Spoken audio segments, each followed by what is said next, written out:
Salam sejahtera di dalam kasih Kristus untuk kita sekalian, para mahasiswa yang diberkati oleh Tuhan. Pertemuan sebelumnya atau dua pertemuan yang pertama kita sudah bicara tentang satu topik atau konten yang pertama, yaitu tentang pentingnya mempelajari Perjanjian Lama. Dan sekarang kita akan masuk pada konten yang kedua atau pada bagian yang kedua dari studi PL1 ini. Adapun konten yang kedua ini yaitu tentang istilah perjanjian.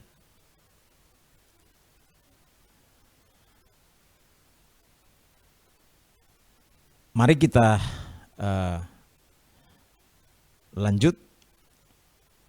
Perjanjian dalam bahasa Inggris disebut testament. Kata lainnya dalam bahasa Inggris adalah covenant. Kemudian di dalam bahasa Latin disebut testamentum.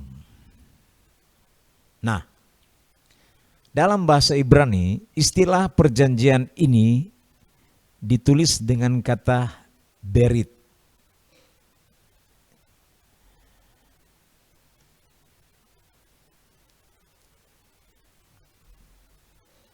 Jadi dalam bahasa Ibrani istilah perjanjian ini ditulis dengan kata berit. Nah, kata ini menunjuk pada kesepakatan bersama antara dua belah pihak. Kata perjanjian dalam bahasa Ibrani atau kata berit ini memiliki arti membelah. Sekali lagi, kata berit ini memiliki arti membelah.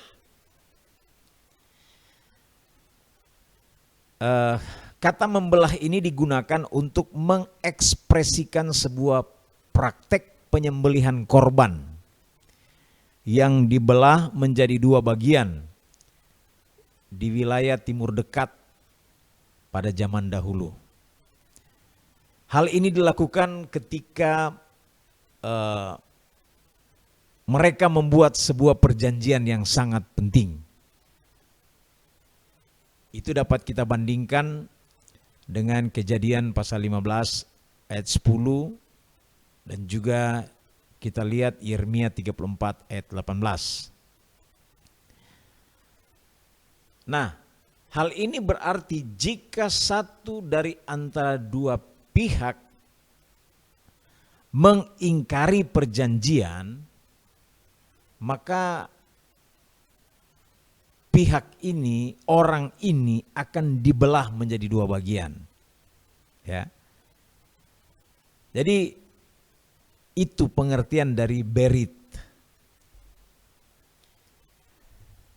Nah, para mahasiswa yang diberkati Tuhan, jika perjanjian manusia seperti yang dimaksud di atas adalah kesepakatan bersama antara kedua pihak, maka tidak demikian dengan perjanjian antara Allah dengan umatnya. Perjanjian ini adalah perjanjian sepihak dan berdaulat dari Allah. Penyebabnya adalah Allah sebagai pencipta dan manusia sebagai ciptaan bukanlah dua eksistensi yang setara. Ya. Harus kita ingat baik bahwa tidak demikian ya dengan perjanjian antara Allah dengan umatnya. Ya. Perjanjian antara Allah dan umatnya bukan sebuah perjanjian yang berdasarkan kesepakatan kedua belah pihak atau dalam hal ini kesepakatan antara Allah dengan manusia. Bukan seperti itu.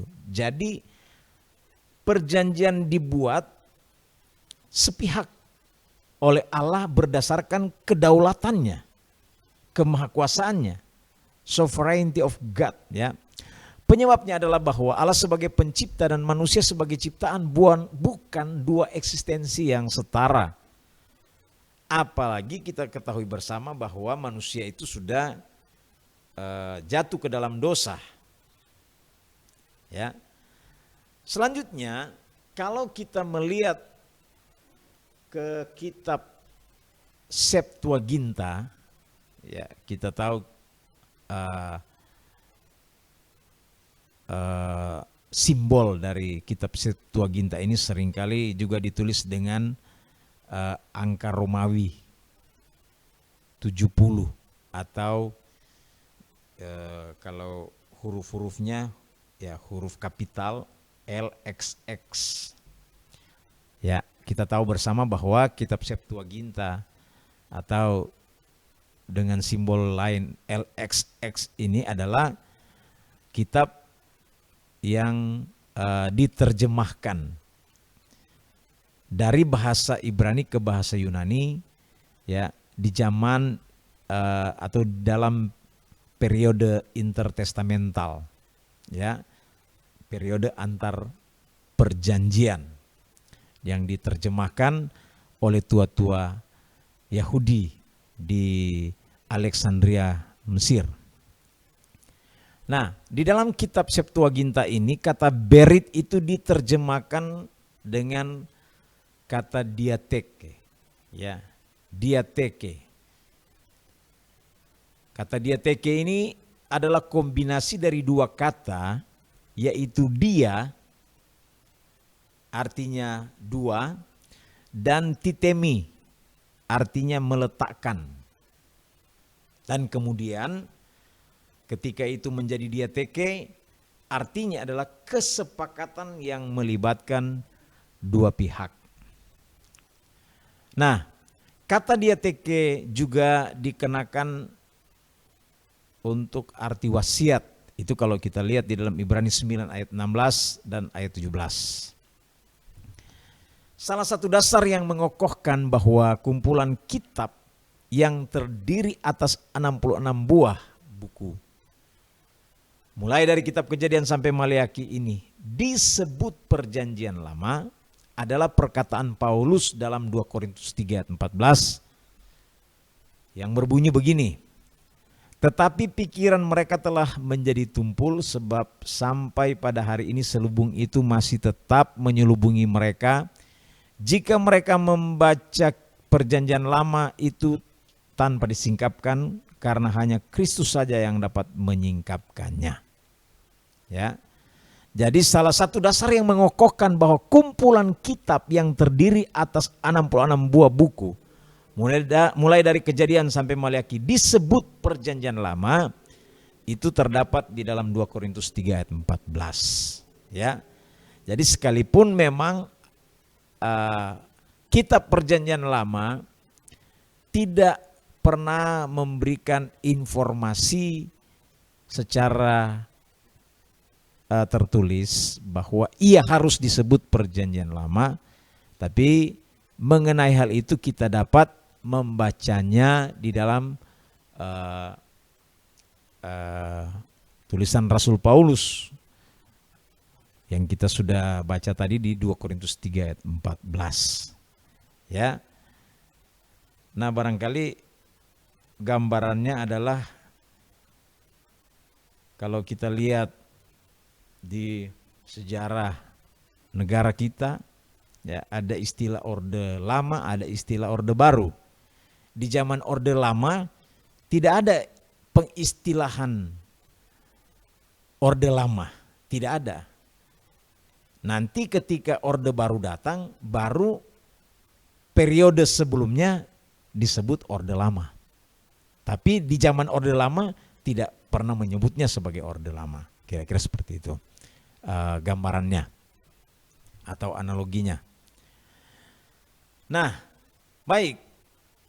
Kita melihat bahwa Allah menggunakan perjanjian sebagai sebuah sarana untuk menjalankan sejarah penebusan yang menunjukkan kasihnya yang besar kepada manusia serta kerinduannya yang begitu kuat untuk menyelamatkan manusia. Jadi Tuhan memakai, Tuhan menggunakan perjanjian sebagai sebuah sarana, ya, dalam rangka menjalankan sejarah penebusan untuk menunjukkan kasih-Nya yang besar kepada manusia, dan juga Dia mau tunjukkan bahwa Dia ingin menyelamatkan manusia yang jatuh ke dalam dosa. Baiklah. Nah, kita akan selanjutnya melihat bahwa kenapa kitab suci itu juga disebut perjanjian, khususnya untuk perjanjian lama, ya. Karena memang tema-tema perjanjian itu begitu kuat, begitu memiliki pengaruh yang besar dalam perjalanan umat pilihan. Ya, jadi tema perjanjian itu bukan merupakan tema yang biasa-biasa saja, ya, tapi menjadi ciri khas dari perjanjian, dari kitab suci itu sendiri, khususnya dalam hal ini dalam konteks pembelajaran kita adalah perjanjian lama. Nah, sekarang kita akan melihat tentang perjanjian-perjanjian yang ada di dalam Alkitab, ya, untuk kita melihat bahwa ternyata istilah perjanjian itu merupakan sesuatu yang benar-benar penting, ya, sehingga pantas untuk dijadikan judul dari kitab suci perjanjian lama dan juga perjanjian baru. Baiklah, pertama tentang perjanjian ini kita akan lihat perjanjian dengan Adam, ya, atau juga dikenal dengan istilah perjanjian Eden. Dalam Kejadian 2 ayat 16 dan ayat 17, lalu Tuhan Allah memberi perintah ini kepada manusia. Semua pohon dalam taman ini boleh kau makan buahnya dengan bebas, tetapi pohon pengetahuan tentang yang baik dan jahat itu janganlah kau makan buahnya. Sebab pada hari engkau memakannya pastilah engkau mati. Inti perjanjian ini adalah kasih karunia pemeliharaan. Ya, kita tahu bersama bahwa Adam melanggar perjanjian ini dan jatuh ke dalam dosa sehingga diusir dari Taman Eden.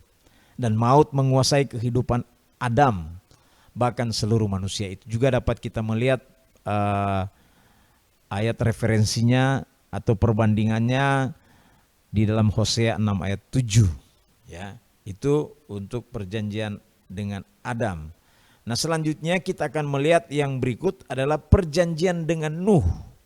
Ya, perjanjian dengan Nuh ada dua yang terjadi, yaitu perjanjian sebelum air bah dan perjanjian sesudah air bah. Perjanjian sebelum air bah itu ada di dalam Kejadian 6 ayat 18. Tetapi dengan engkau aku akan mengadakan perjanjianku dan engkau akan masuk ke dalam bahtera itu, engkau bersama-sama dengan anak-anakmu dan istrimu dan istri anak-anakmu. Kemudian yang berikut adalah perjanjian yang dilakukan oleh Allah dengan Nuh sesudah air bah. Kejadian 9 ayat 9 sampai 17. Ya. Nah, selanjutnya berikut adalah perjanjian dengan Abraham. Perjanjian ini juga diteguhkan melalui Ishak dan Yakub. Dalam Kejadian 15 ayat 18 dikatakan pada hari itulah Tuhan mengadakan perjanjian dengan Abraham serta berfirman kepada keturunan mula, kuberikan negeri ini mulai dari sungai Mesir sampai ke sungai yang besar itu sungai Efrat. Nah, para mahasiswa sekalian, selain ayat ini ada beberapa juga ayat lain, baik pengulangan kepada Abraham dan juga kepada Ishak dan kepada Yakub. Nah, jadi di sini kita melihat tentang perjanjian-perjanjian. Nanti kita akan selesaikan topik ini pada pertemuan berikut. Jadi kita sampai di sini dulu, masih ada perjanjian-perjanjian lain yang akan kita lihat. Namun kita akan akhiri di sini dulu dan kita akan bertemu di kesempatan berikut. Tuhan memberkati.